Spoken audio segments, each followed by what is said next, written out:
There's nothing called pollution. It's just right materials at the wrong place. I mean, outbound marketing is the same thing. If the message is not good, it's spam. If the message is good, you're good. Hey, what's up, everyone? This is Jeremy from QuickMail Ontario. Hey, and this is Jack from emailsthatsell.com. Today, we've got a special guest on the show.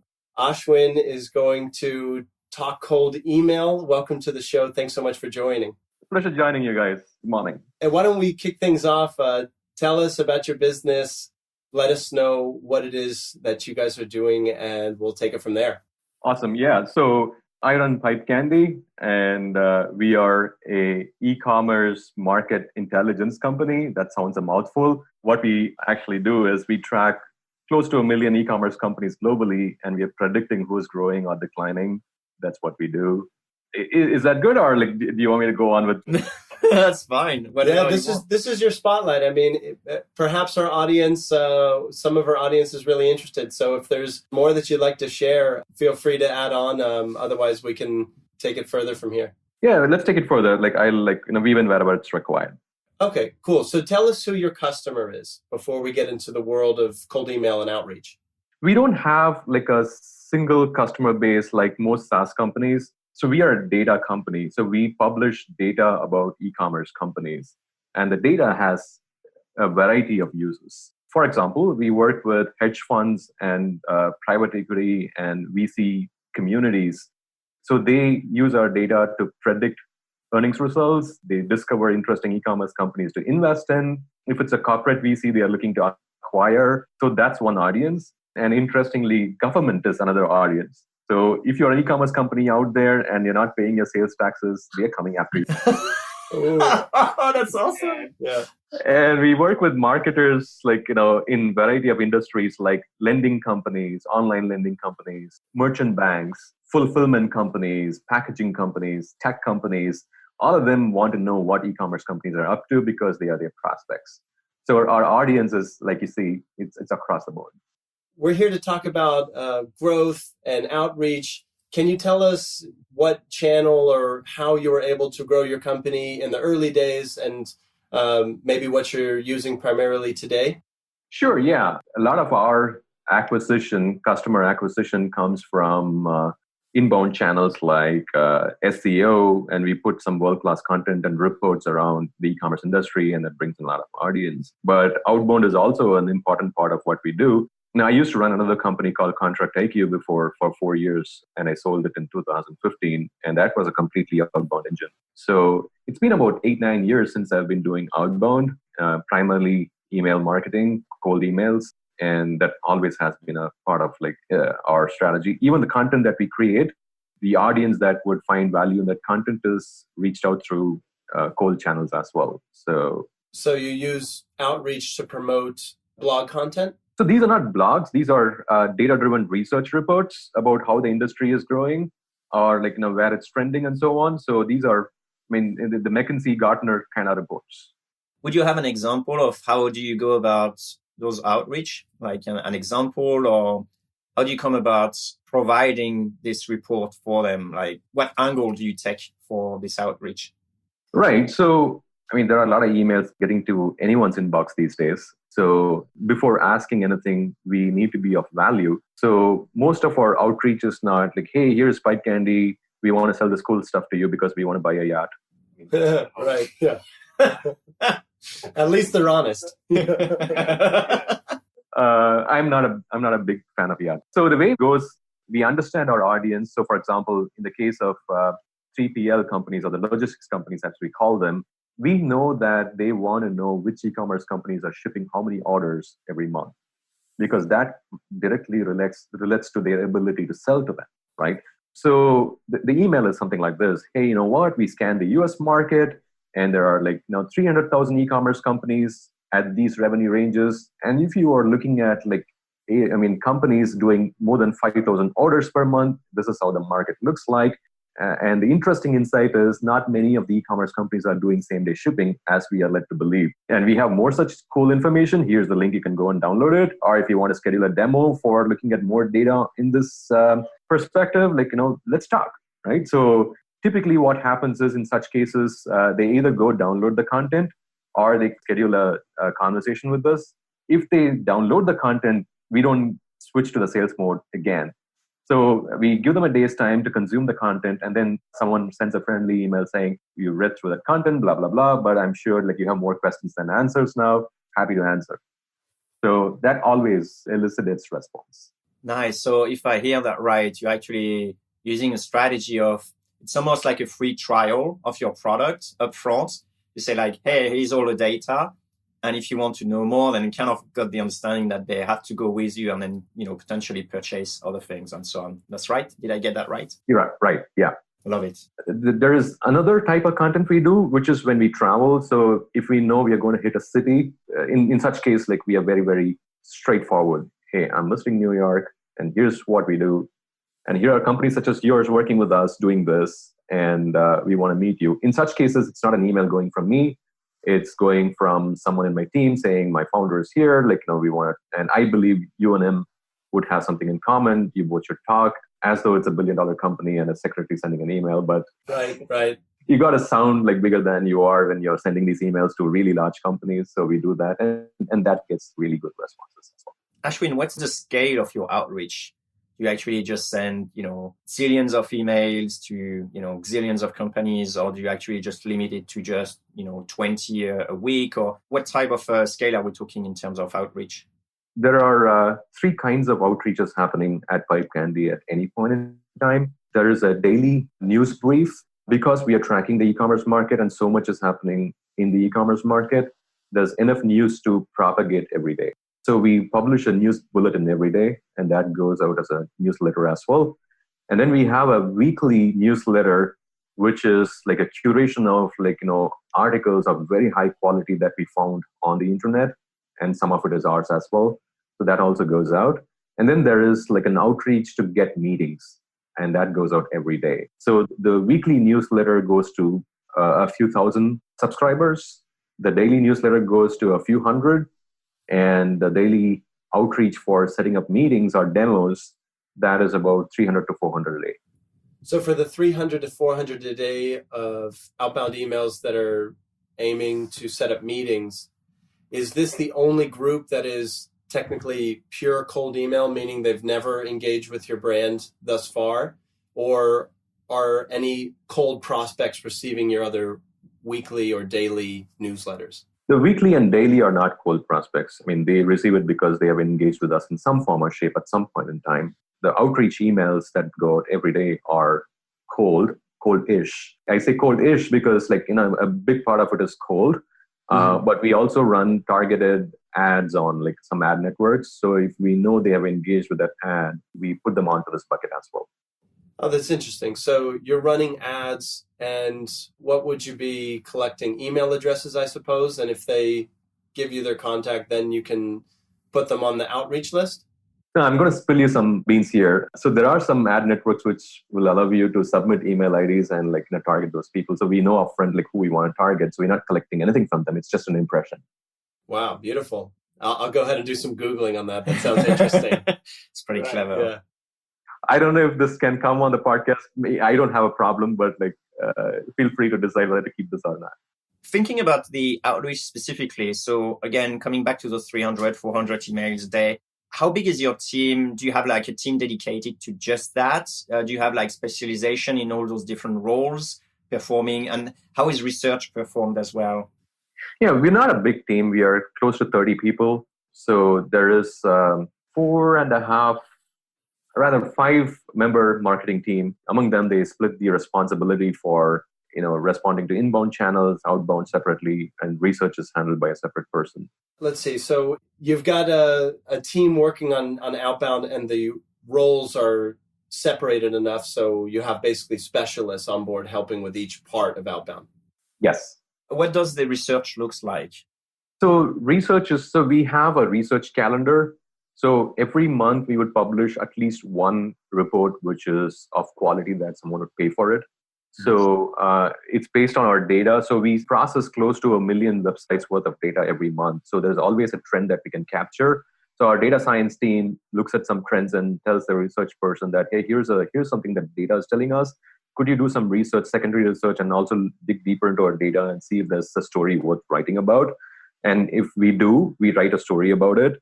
And the story is typically very data-driven charts and numbers, and then like a story narrative around it. And typically, the person takes about a week to research and week to come up with the first draft. And about the third week of the month, we sit together to see the narrative and the data hold good. And if it does, then we productionize that research report like with some designer help and so on. And we either publish on our website, or if we think it's super good, we go to places like Forbes or like TechCrunch and those kinds of places, and we run it through them, and then we publish everywhere we could publish. And will you then share this content in some way or another through outbound? Yes. So a report so the way we construct our reports is how much tweetable content is there in that report. So a typical report has somewhere between 75 to 100 tweetable nuggets of wisdom, so to speak. Wow. And they are used for email marketing as well. So, for example, the email would say that, hey, I know that you're into shipping for direct-to-consumer companies. And by the way, do you know that the returns in direct-to-consumer world is much lesser than the other world, the e-commerce world? And here are the 5 reasons. And there's more to it, and you could talk to us. So it sounds like the secret sauce here in this campaign is that it just really is difficult to ignore this free report that you're sharing with prospects. Yes. And you're teasing them with some information in the body of the email, more to follow in the link. And we've also done some more difficult to ignore kind of subject lines and stuff like that have completely bombed on us.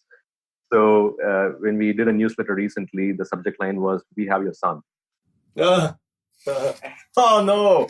Yeah, you shouldn't do that. Ooh. So yeah, tell us how they how people took it, and what kind of response did you get? We got some hate. We got some funny responses. How did you tie that subject line, "We have your son," into an email? No, it wasn't an email. It was the newsletter, the weekly newsletter. It was a Sunday that the newsletter was going to go out. And so we knew the sons and daughters are at home. So obviously people know it's a prank. Yeah, right. So we tried it. We wouldn't try it again. Yeah, no shit. Test everything. I like it. Okay, so I have to ask you, you've obviously got a data science team pulling stats across millions of e-commerce sites on the internet. I'd love to find out what goes on with prospecting, with the resources available with this data-driven team. Do you have any interesting things that you've found with prospecting, looking for potential clients online? Yeah, so I need to take a step back. PipeCandy did not start as an e-commerce market intelligence company. We actually started as an intelligent tool for outbound marketing. In my first 4 years of building Contract IQ, the other company that I told you about, we worked with a lot of agencies which were trying to win business from companies which are doing mobile app development and things like that. One thing common was most of them really didn't have a clue of how to do outbound emails, and they weren't really pitching their stories well. And so the idea of PipeCandy was, how could we look at the case studies of these companies, these agencies, and see who would find it relevant and tie them both together over an email campaign. And so the response rates are automatically going to be good. So we built an email campaign tool for outbound with sentiment analysis and who you should reach out to, whom you should not reach out to, and all of that. We built that out, and that's how we started. And then we realized that for us to give a lot of context about companies and whom you should email to, we had to restrict it to an industry. And so we picked e-commerce as an industry. Then we realized that it's not the sales guys who want to do this. It's everyone who has money to give to e-commerce companies or logistics to sell. They all wanted to talk to e-commerce companies. It's not always the sales context. So we expanded our scope on data. And then we thought it's too much to do running email campaign tool and data and so on. So we killed the email campaign tool and we became a complete data company. So our genesis was from an outbound AI company to e-commerce AI company. That's really cool. So happy you're on the show. Yeah, I love those stories. That's amazing. To the point of are we using some of our data to do prospecting better? I mean, of course, yes. For example, if you look at the investment community or the hedge funds community around the world, that's like maybe 10,000 companies or so. Not all of them are going to be relevant to us. So we crawl through all of them and find out who is using words like consumer, e-commerce, and things like that, and score them. And if they are doing that, then we know those are the companies that we need to email to. Same goes with any segment that we are going after. So we are looking for keywords and we are looking for phrases and so on about these companies and scoring them. And the higher the score, the more involved the email campaigns are. That's amazing. So you're able to score a prospect before even speaking with them? Yes. Based on what's going on with their brand online? Yes. It's so smart. Jeez. I mean, yeah, we have an unfair advantage because we are a data company. Not everyone can do it. And you're using it to your advantage. Yes. That's brilliant. I guess my question at this point, may sound a bit silly, but if I'm asking you how instrumental cold outreach been to your growth, given the story that you just told us, I mean, you probably wouldn't have been able to be where you are right now without doing any outbound. Is that correct? And how do you actually see the company carry on growing? Do you still see outbound as being a very relevant channel? Or are you actually exploring other channels like, Twitter or LinkedIn or, whatever? So it's true, but outbound has also been frustrating. I'll tell you why. It's a beautiful channel. It works really well for us. Our open rates are like about 50%, 60%. Our response rates are more than 10%. All of that is good.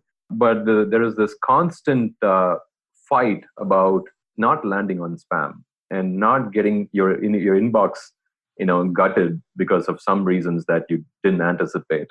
So, I mean, given a choice, we would say let's send 5,000 emails a day and try to make this happen. And it's working. Let's pour some gas on it.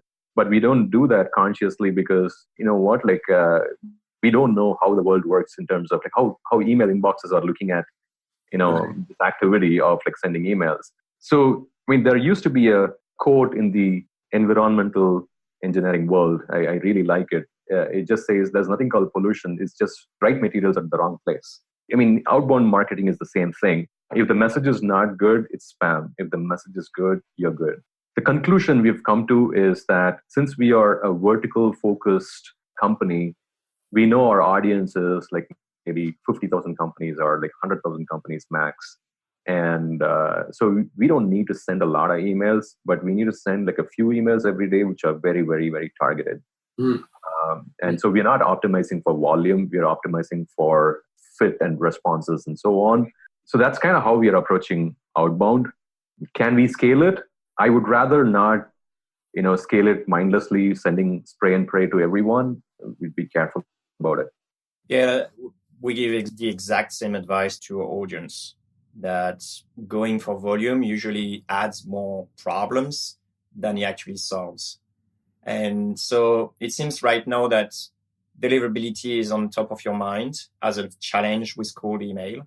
Can you tell us about some of how your journey looked in terms of discovery for, those pitfalls, cold email? You must have had some success, of course, because where you are now, but also some problems and what kept you going?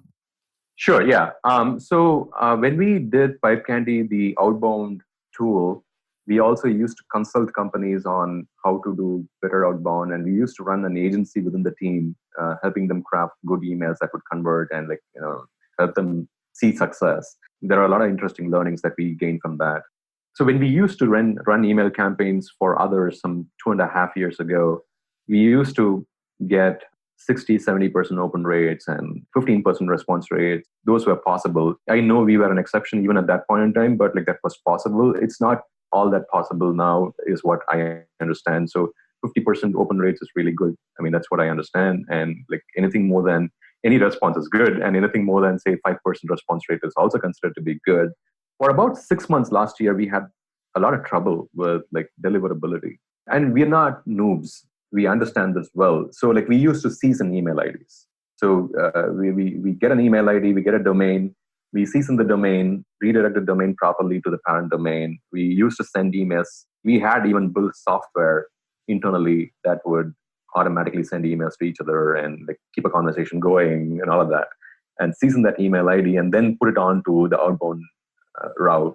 And we did all things right. And in spite of all of that, like we would consistently have only 20%, 30% open rates and 2%, 1% response rate. And it was kind of frustrating. We could not scale it. And it's not like we have like, we've been making basic mistakes. So at one point in time, we thought like maybe we should give up outbound, and outbound is not working. And then, I mean, surprise, we just switched vendors.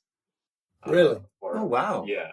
And so like there's a buddy of mine like who runs an outbound email software company, and like, so all of us, like the entire marketing team, went to their office and sat down and said, like, you know what, like this shit is not working. We're trying everything that has to be tried, and we know how to do it. We ran this business. Now it's not working. Let's just figure this out. And so like there are a few things we changed. For example, the links that we have in the email, and of course we don't put links in the body of the email. Links are always like below the signature. But even those links, the wrapper that goes on the links is a telltale signal that like you're using an outbound tool. So they helped us like find a way to like switch that wrapper link like every few days, and that worked out like well. And it also dawned on us that in spite of like doing the really cool things that we are doing, words like e-commerce, shopping cart, and things like that are like spam magnets. Lucky you're not selling some Viagra then. Yeah, right. Yeah. It was just one step away from Viagra. Yeah. So we had to become really creative at like those emails, like without like having to use these words as often as we had. So we did that, and we went back to the basics in terms of subject lines. So instead of saying anything creative, the subject lines just simply said PipeCandy. Said what? It just simply said PipeCandy. But okay, interesting. And I would not have approved it, but like people said, let's try it, and it worked. So we made a lot of these incremental changes. And the biggest advantage that we gained from this association with this company was, Plenty is these guys, in case you wanted to know. So the biggest advantage was that when you send follow-up cadences, those follow-up cadences are the places where we all get lazy. So it's just the same 3 or 4 things. Hey, checking in, like, just want to be sure that like you got my email and all of that, right? And it does not react to what the recipient actually does. Has the recipient opened the email thrice or 4 times? Have they clicked through this link? Have they opened it 5 times, 10 times? So there is a rule engine that you should be able to set up that would change the cadence based on how they react to your previous part. The previous step of the cadence. And so it's an experimental feature they are building. And we said, like, no, we'll be the first beta testers for that. And we're testing that. That's working beautifully. The other thing now that we are working on, we haven't really institutionalized this, is when there has to be a difference between people who open your email 15 times or they open all your cadences versus the ones that just don't open. And cadences go out to these people irrespective of, like, if they haven't opened your email twice, the chances of them opening your email the third time is low. So we are giving some feedback to our tool partners that, like, send an alert. If 2 emails haven't been opened, let us not continue the cadence. At least give a way for us to intervene and stop the cadence if we have to. Remind us to stop the cadence if we should. So I think we are doing a bunch of these things now manually, and we are back on track in terms of our response rates and open rates. So basically, no 2 prospects would see the same campaign ideally. It varies on how they engage even before they respond to you. My question is, when somebody opens part of your cadence 15 times, for example, what happens internally? Does your team get notified, and do they act on that differently than other prospects? Yes, right now they are looking at it manually, but what we are now doing is we are doing an automated integration into CRM. So it gets assigned as a lead for calling into the CRM. So what we are trying to figure out is, can we get that insight in real time? There are tools that tell you that, like, they're opening emails and when they open, but like, can that be pushed into the CRM and assigned as a task, like in real time for the CRM, for the sales rep, so that they can call when the email open action has just happened? Does calling a prospect that's open 15 times work? Oh, it definitely works. And that's because, like, they are thinking about you. They are either thinking about you in 2, 3 different ways. They are evaluating you, or they are evaluating an initiative, and like your email has given them some ideas about it, or they are like ambivalent about like working with you. They're unsure. In any case, a gentle push is required, and it is a call. It's not an email. What is the conversion rate that you're having, like out of 100 calls in those circumstances? How much would you say actually do convert into maybe a trial or The next step. Or the next step? Yeah. About 1/3 of them. Oh, that's good. That That's seems worth like it. worth it. Yeah, for sure. Yeah. Okay, so let me just summarize this for our listeners here. 2 things may happen with someone who's added to your campaign. Either they're very low engagement. You send 2 emails, they open none of them. They're getting treated differently.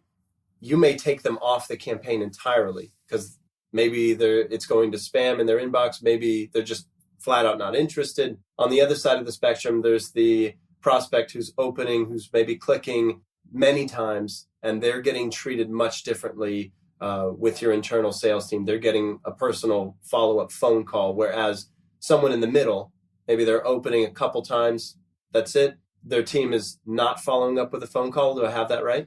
Yeah. So, it depends. So, for example, like if we know for a fact that we are reaching out to hedge funds, there are only about 500 hedge funds that we can reach out to. And there's only so many outbound campaigns you can run. And these outbound campaigns have to be very time sensitive. For example, there's an earnings call for an e-commerce company that's coming up. Like, right before that, if we send this email, we know it's going to work. And we would send them campaigns once in 3 months, right before the earnings call and things like that. So in such cases, even if like they only open 3 or 4 times, not 10 times, it's a very high quality lead. If we convert a hedge fund, it's like $75,000 ACV, right? So in such a case, it still makes sense for us to give a call, and we will still look. And so the thresholds vary depending on which segment it is.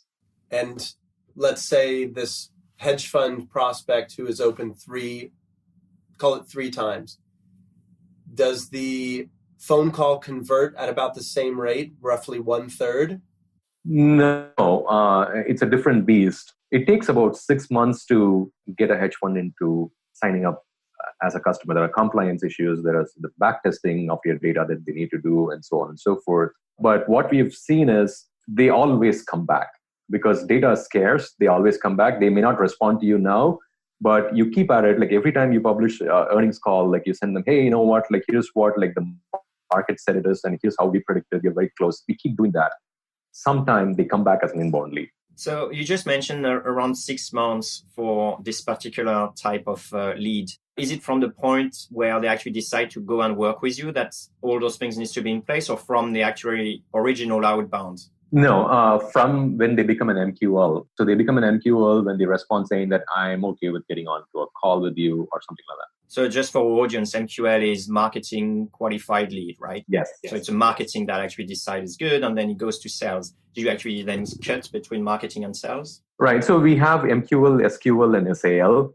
SQL is sales qualified lead. SAL is like sales accepted lead. So you just said that some of the hedge fund prospects and who may not reply the first time around, they may turn into a inbound lead just because the data is so useful at the right time of year. So for our audience listening, it sure helps an outbound campaign if your product is irresistible. So do that first, make something that people can't live without, and then marketing probably gets easier. And maybe you'll probably nod your head to that one. Like it certainly helps to have. Right. The other thing we do with our email campaigns is, the more personal your email campaigns can become, the better it is. I don't know the applicability of this to everyone who is listening to this podcast, but if you have multiple use cases, what we essentially do is, so we have identified close to about 160 use cases for our data. So 160 segments, so to speak, of Which customer. is a lot. It gives a lot of possibilities.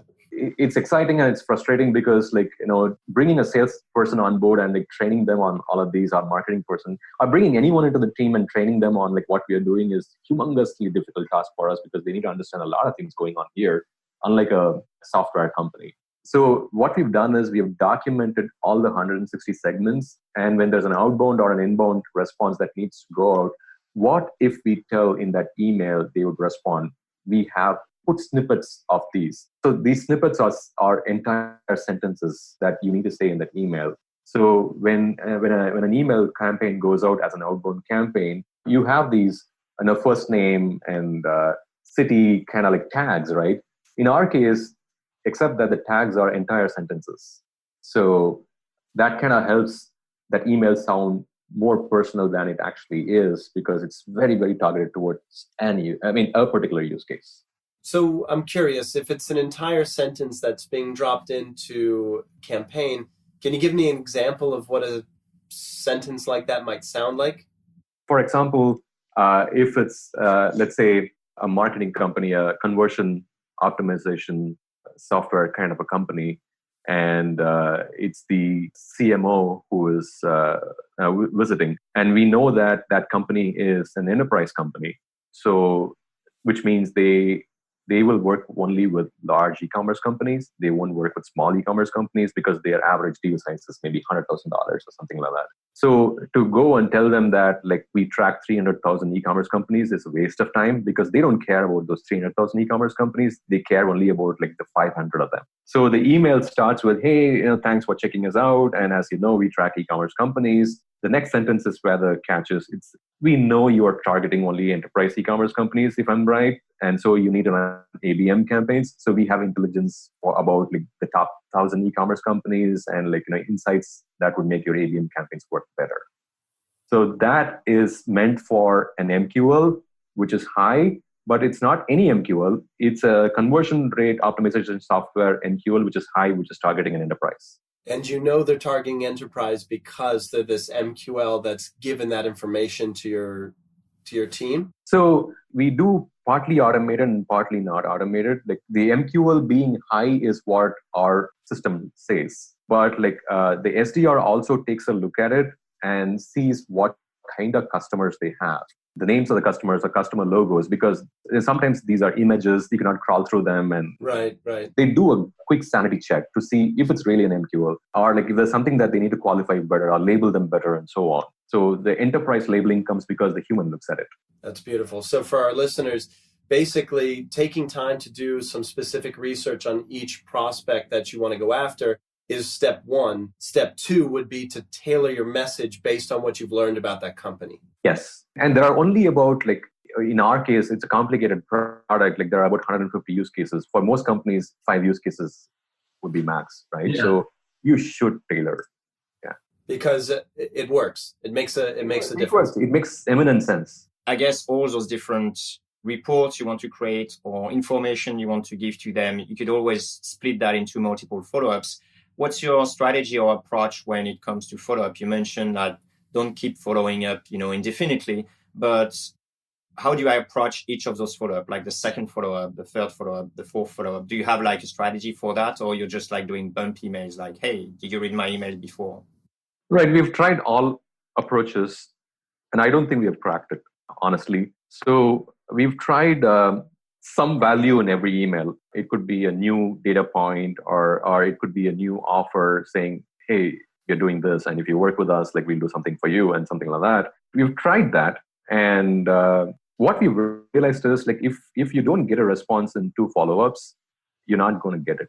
There are exceptions, but we haven't seen a lot of success with the 4th or the 5th follow-up, helping that much. But we still let it go because it's an impression, and that impression helps in various different ways later.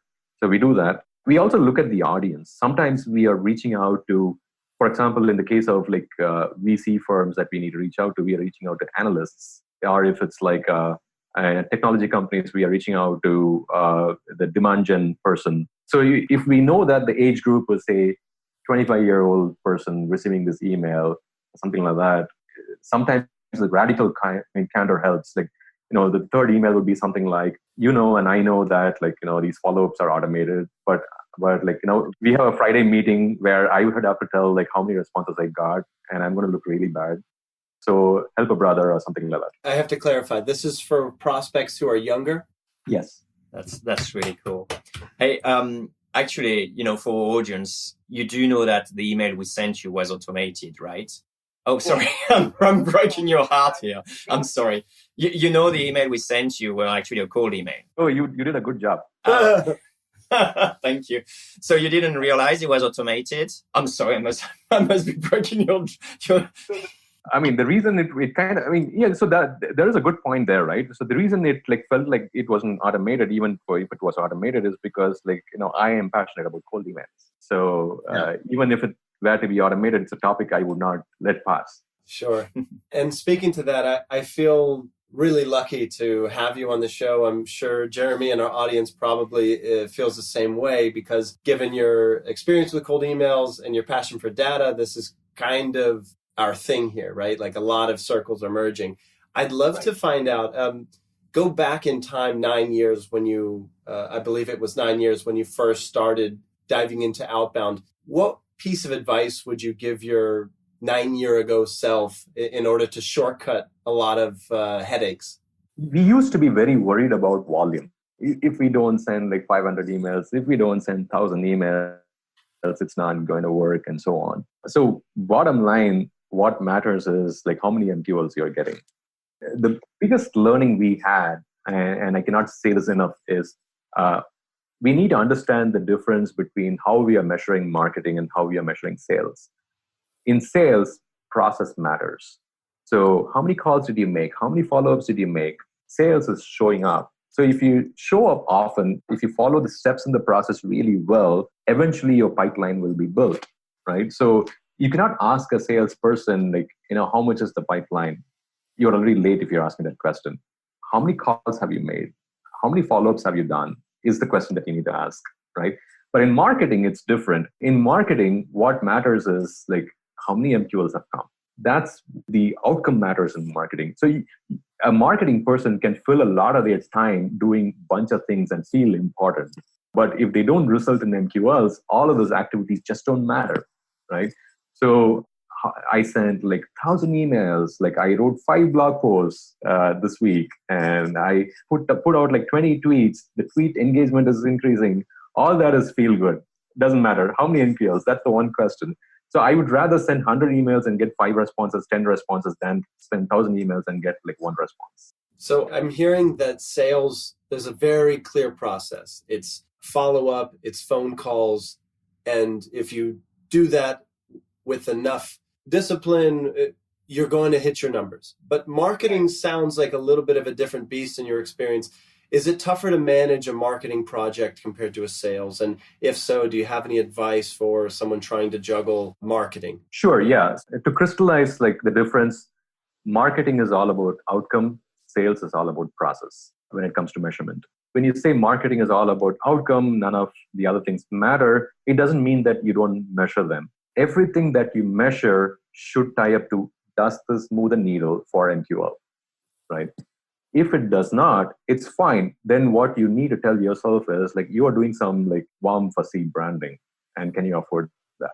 So the way we are looking at our marketing dashboard today is it starts with the question, do we understand our audience? Do we understand our segments? And down to how many MQLs we've got. And in between comes, if we understand our audience, then we understand the topics they care about. If we understand the topics they care about, we understand what keywords matter. If we understand what keywords matter, we know what clicks we would get. And if we understand like what kind of clicks come to which pages, we know how many form fills we are going to get, and so on and so forth. So there are 5 or 6 questions for each of these parts in the funnel. We have 4 marketing meetings in a month, but at least once a month, we open this sheet and we go through these questions and see if anything about our understanding about the market or the kind of pages that we need to look at, has anything changed? And we have these questions. And this is one of the reasons we don't use a marketing automation software. We don't use HubSpot or any of these tools because we have these questions and we want answers to these questions in the way we want. So we build our own marketing automation software internally. I open it, I know the questions and the answers. That's the best investment we've made, I would say. That's beautiful. So it seems like you have a pattern of actually building the things yourself for actually pivoting and then getting the job done. That's right. Pretty cool. And honestly, just as a side note for audience, like building it yourself actually gives you like deep down understanding of exactly what is it you're trying to do and make it work rather than using a platform of someone else that try to retrofit your process into it? Right. So we use a lot of tools for marketing. So it's not like we are building everything. What we need to watch is like, is the tool serving us or are we serving the tool? So if the answer is like we are serving the tool, that's not the tool that we need to work with. So we use Ahrefs, SEMrush, like Moz. We use like a bunch of outbound tools, like I mentioned. But like the glue is all like ours. So that's kind of how we look at it. Well, Ashwin, when you write your bestseller on growing a company, I want to be the first to know because there's so many nuggets out of this conversation. It's getting a little bit hard to keep track, even though I'm like trying to put notes down. Just a lot of good stuff. Thank you. Hopefully, like we have a good story to tell because the end of the story matters. So hopefully when that happens, yeah, why not 2 bestsellers instead of 1?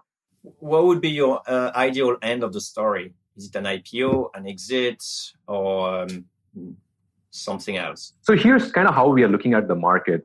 And most of us know this company called Nielsen, which is like a well-known company in the measurement space. Mm-hmm. They exist because, brands cannot talk to their shoppers directly. They have to talk to the retailers. So they measured, what was happening in the retail front, the point of sale, and so on and so forth. But that is changing. E-commerce companies are directly selling to their customers. Direct-to-consumer brands are directly selling to customers. So there has to be a new age Nielsen, and we hope we will be that new age Nielsen. Nielsen is like a $5-10 billion kind of company, and I think we can build a big company. IPO or not, like exit or not, we don't know, but this is an exciting problem we can spend next 10 years on. Well, guys, you heard it. This is PipeCandy. And tell our audience where they can find out more, any social media that you want to share or links. Sure. There's a lot of research that we are publishing. So if you could go to pipecandy.com, you would find at least some 7 or 8 research reports, all free for you to download, loads of data. Please do that. And we are publishing news and interesting insights every day on our Twitter feed. It's at PipeCandyHQ because PipeCandy is spotted by someone. So feel free. Yeah. And we would love to be engaged with you. Thank you so much for joining us. This has been great. And I'm hoping in a couple months we can maybe do a follow-up here because there's probably a whole sea of things that we haven't probably covered. But thank you so much. Yeah, thanks a ton. That was awesome. Absolutely. Totally enjoyed and enjoy your rest of the stay in Japan. Appreciate that. Wonderful. We will, for sure.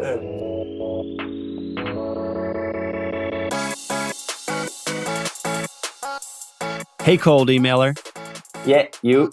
If you got some value from this episode, give us a high vibe by sharing a 2-sentence review on iTunes. Or Stitcher or Tuning. That works too. It's a quick way to help other growth-minded folks like us find this podcast. So they can send awesome emails. And make everyone's inbox a better place. Thanks.